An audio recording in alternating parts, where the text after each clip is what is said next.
the heart of the Serapionian order is the Tower of Woe, a massive square spire situated high in the mountains that provides an impressive view of the land all around. Each side of the tower's exterior is intricately carved with religious scenes. Anyone who has even a passing acquaintance with theology, 5 or more ranks in knowledge, religion, can readily identify these works as representations of Saint Cuthbert, Hieronymus, Wee Jaws, and Vecna. The locals have their own theories about this paradoxical place. Some suggest that it was once the stronghold of an ancient sect of Universalists whose members banded together to oppose some terrible threat to the world. Few believe, however, that anyone actually still lives here. This theory is both right and wrong. The tower was built by the order of Serapionians, an alliance of the 4 powerful churches depicted on its walls. As a beacon in their war against binders, the order has maintained the tower ever since, even though the members of various faiths long ago ordered them to disband the group.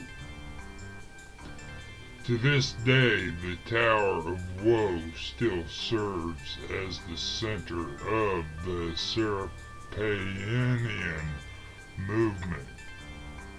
The leaders use it to house, interrogate, and sometimes torture captured heretics for the purpose of unearthing the secrets of pack magic. Even the Serapionians do not realize that on the plane of shadow, the black spire stands as a twisted reflection of this tower, revealing the evil within it. Kalan, the stealth of a coterie of witch slayers, secretly works at the Tower of Woe to bring the entire order under the control of the Terries of Vecna. From the ground, the tower has no visible entrances, although exposed staircases are visible near the top of the spire from the correct perspective. A few hidden guards watch from the upper stories for intruders and curious wanderers.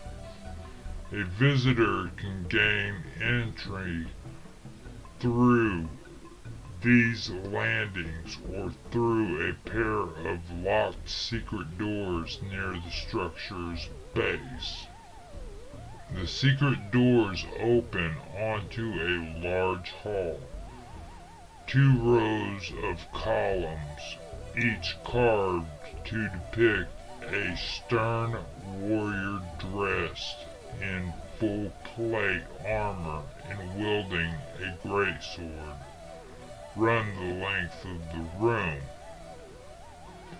At the far side are several doors. Some are ornate and made of gold, while others are simpler and made of wood. The ceiling rises some 30 feet overhead, giving the chamber a powerful sense of majesty. Glowing globes, apparently filled with fire, hang from the ceiling. The golden doors lead into the tower proper, and the wooden doors lead to adjoining rooms. The hanging globes contain continual flame effects. 4 disciplined and loyal Serapian guards encased in gleaming white full armor are always on duty here.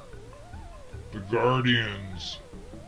guards quickly converge on intruders and question them about their business, while the other two guards quickly converge on intruders and question them about their business, while the other two move to protect the double doors at the end of the hall. The guards attack anyone not authorized to enter the tower, regardless of alignment and intent, because the tower and its purpose must be kept secret. The guards use non-lethal means unless they detect evil among the PCs or one of their number dies in battle.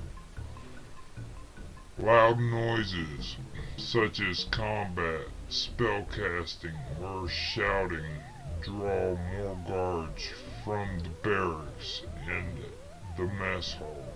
Guards coming from the mess hall arrive in 4 rounds, but those from the barracks take only 1 round. The barracks contains 3 bunk beds and 6 foot lockers. The room is uninteresting and somber. The trunks are unlocked and contain personal effects for the guards, including a few changes of clothes. At any given time, 2 Serapian guards are relaxing or praying here. A chapel of sorts, the hall of contemplation, serves as a place for the guards to worship, meditate, and confess. The altar stands at the end of this room, an altar stands at the end of this room, inscribed on a banner hanging behind it is a strange symbol. On either side of the altar stands iron braziers filled with sweet-smelling incense. Near the door is a bundle of rolled prayer rugs. The symbol is that of the Order of the Serapians. In the mess hall, the guards can relax, unwind, play cards, and take their meals, which are typically provided by the officers through liberal uses of create food and water spills. The chamber is furnished with many tables and benches. At any given time, 2 to 5 Serapian guards might be lounging here. An officer might, about 25% chance, be here as well. The walk of the Doomed is a great chamber dominated by a sweeping staircase that leads to a landing, then branches into two more stairways, giving access to the level above. Still, gray tiles cover the floor and walls. The flaming globes hang from the ceiling at intervals to provide light. An impossibly tall, armored figure stands at attention in the middle of the room, and the tiles are made of cold iron. The armored figure is an iron golem. The golem attacks anyone who is neither wearing the livery of the Order of Serapians nor accompanied by someone who is. Anyone wearing the livery of the Order can command the Iron Golem to attack someone not wearing it. Two sets of stairs end at the landing before continuing upwards. These landings overlook a square auditorium. The seating in the chamber below is arranged on different tiers, each row lower than the last. In a small, clear space at the bottom stands a podium. The walls depict various symbols similar to those outside the tower. Hanging from the ceiling is a massive, imposing iron chandelier with white marble figures perched on its many arms. The symbols are those of the Order's patron deities. The audience hall contains nothing of value. The figures on the chandelier are advanced sanctified gargoyles.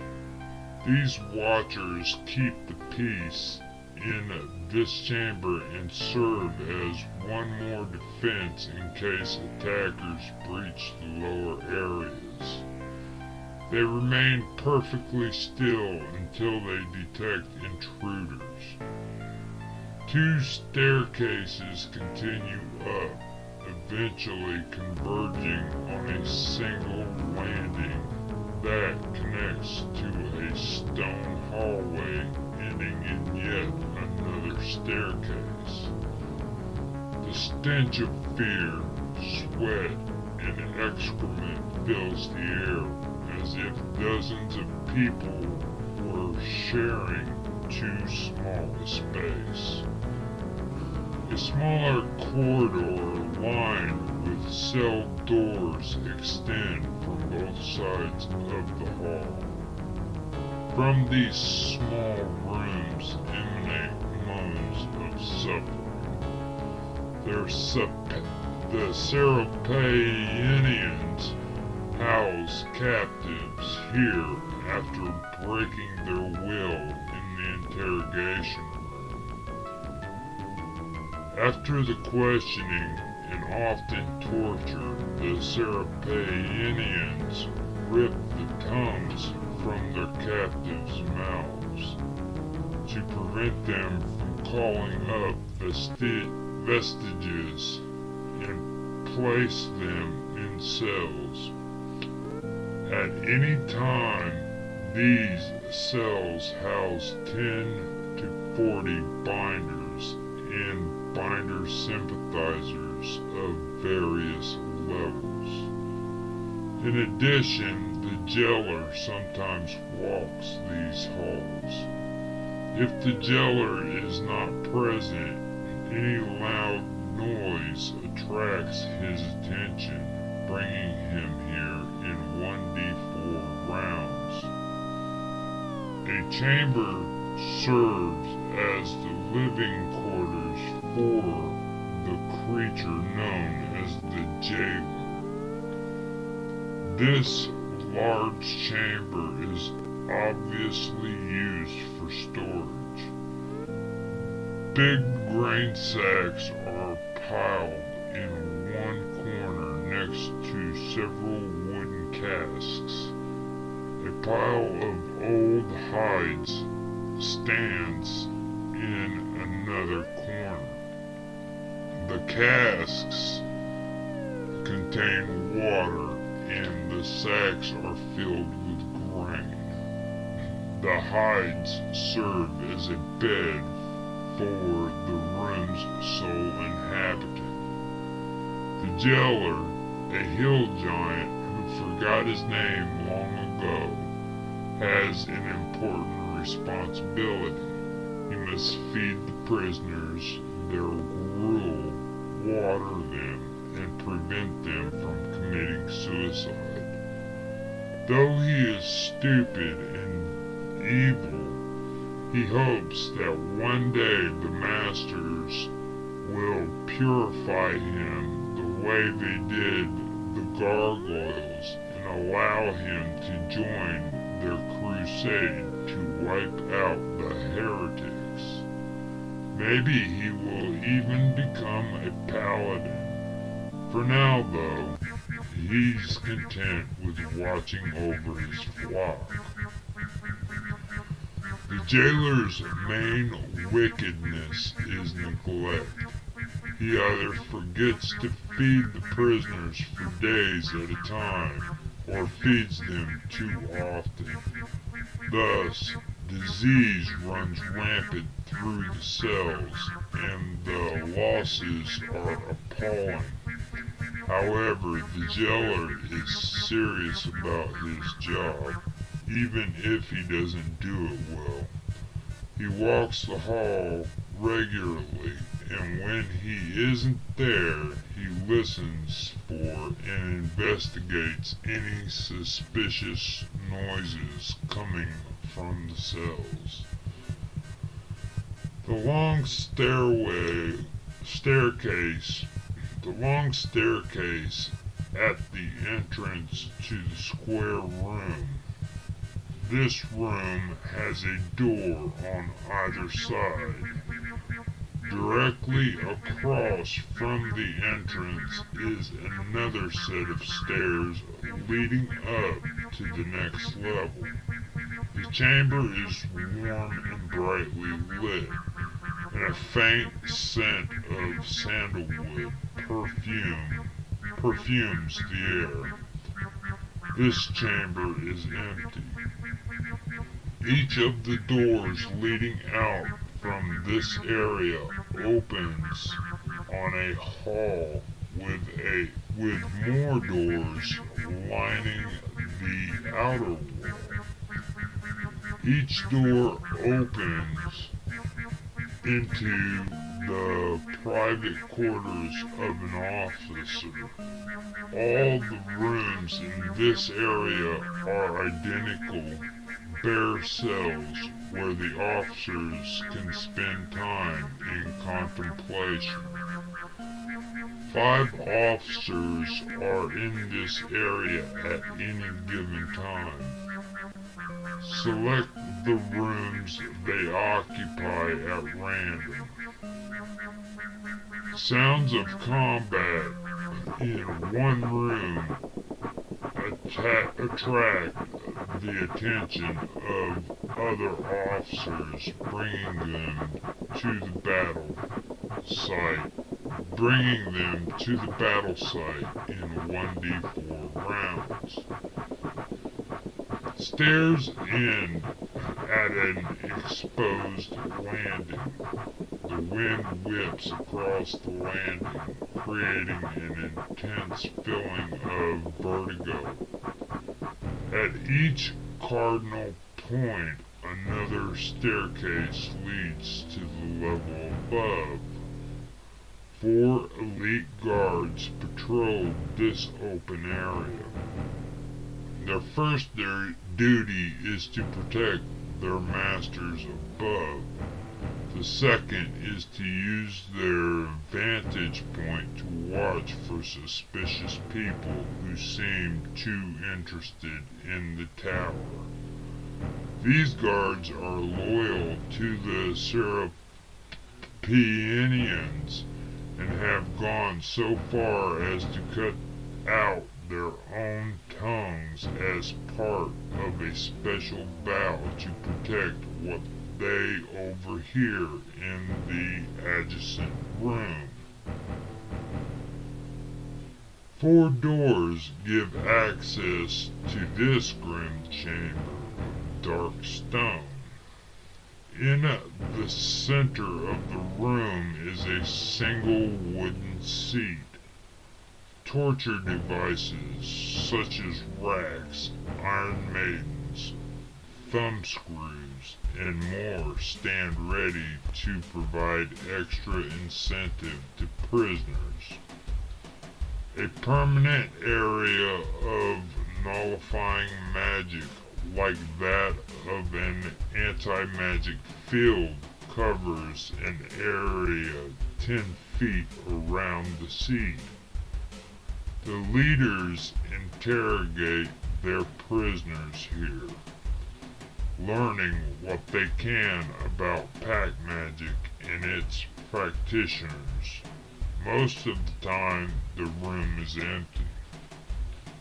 The priest of Heronius, the priest of Heronius, who was once within this chamber, died in a terrible confrontation with a group of binders.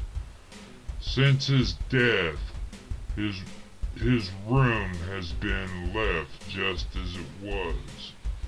This chamber is furnished with a bed and 2 comfortable chairs. On the wall hangs a map, and a small altar stands in one corner. Plenty of candles and other religious paraphernalia give mute evidence of the occupant's strong religious convictions. A character who succeeds on a DC 25 search check will examine this chamber. While examining this chamber, discovers a hastily scribbled note regarding concerns about someone named Kalan. The note says that this person seems more interested in the plane of shadow than in containing binders. Also, the writer notes another new development in magic that the tower's occupants discovered when they captured a true namer instead of a binder.